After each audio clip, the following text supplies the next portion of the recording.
I have two pieces of news to share with you today. The first one is the CMHC prediction that the average home prices at the national level could fall by 9 to 18% over the next 12 months. This is a very broad statement. A couple weeks ago, we saw how median and average prices can be very misleading. The median price dropped 10%, but individual sales prices didn't change. The drop was simply due to very few transactions and most of them occurring on the low end. It is the same thing with average prices. There won't be too many luxury high-end transactions until our economy is well into recovery. So, it's natural that the average price would come down. If you haven't watched my video on median and average prices, make sure you click the link below or up at the corner so you understand why they can be misleading. Besides that, the prediction is on a national level. You see, the Calgary housing market and the Toronto housing market can be very different. So I'm not sure if a prediction on the average price with Canada's as a whole is very meaningful. The second piece of news is capital economics, saying that a sharp drop in immigration is causing a drop in rent, which could eventually impact home prices. Indeed, the lockdown has obviously slowed the rental markets as everyone is trying to limit movements. Rents has come down around 5 to 8%. Immigration will be a very significant factor on the rental market recovery. Let me give you some numbers and you will see why. In 2019, Canada welcomed more than 341,000 immigrants. Do you know how many of them came to Toronto? 35%. 118,000. That's almost 10,000 newcomers to Toronto every month. Ever since the lockdown, that number has pretty much dropped to zero. You see, immigration has a direct impact on the rental market as a majority of newcomers would be looking for rentals. Obviously, immigration is going to be the key to the rental market recovery. But with COVID-19 changing everything drastically, will Canada continue with our immigration plan or scale it back?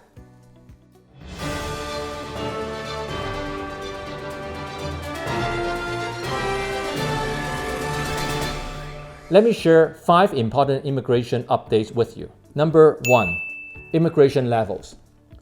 Just days before the travel restrictions were announced, Canada would welcome over 1 million immigrants between 2020 to 2022 to help grow our economy. So we were expecting to see around 350,000 immigrants every year. Depending on when the border restrictions will be lifted, the number for this year may need to be revised. The federal immigration minister spoke about the situation a couple weeks ago. He said that immigration will absolutely be key to our success and our economic recovery. We continue to rely on immigration. It will be an economic driver, and this will be the North Star of our policy going forward. Canada's long-term demographic trends will not change after COVID-19, since the workers to retiree ratio is declining, and our country needs immigrants as a factor of economic growth. Leading up to the pandemic, our unemployment rate was at record lows, and our economy enjoyed a decade of growth following the 2008 global financial crisis. We maintained high level of immigration even following that crisis. That was a correct economic decision to make. So I think we can expect to see a quick rebound on the immigration numbers once the travel restrictions are lifted. On top of that, our government is making immediate policy changes to address the immigration challenges during this difficult time. Number 2, Canada Emergency Response Benefit. The federal government has taken new steps to make it easier for international students and other temporary foreign residents to receive emergency benefits. A verbal confirmation of a valid work permit is now sufficient to receive the emergency benefits. Bypassing written proof will significantly speed up their application process. You see, the federal government is providing as much support as possible to foreign workers and international students during this difficult time to encourage them to stay in Canada. Number 3. International students. In 2018, international students in Canada contributed an estimated $21.6 billion to Canada's GDP and supported almost 170,000 jobs for Canada's middle class. You see, international students are significant to our economy.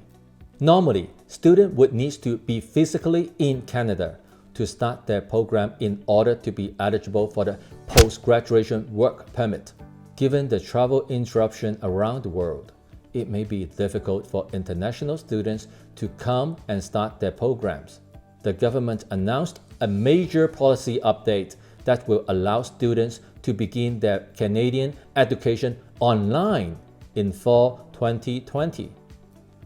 As long as they arrive in Canada by December 31st, 2020, they are still eligible for the work permit. The work permit is a big thing for students because it will allow them to work in Canada for up to 3 years after their graduation, and the work experience will give them a major advantage when they submit immigration application. You see, this policy change is very important because many students were hesitating on whether they should enroll in the September programs. Now, they will be much more confident to enroll as they have the flexibility to start online first. Number 4. Express Entry.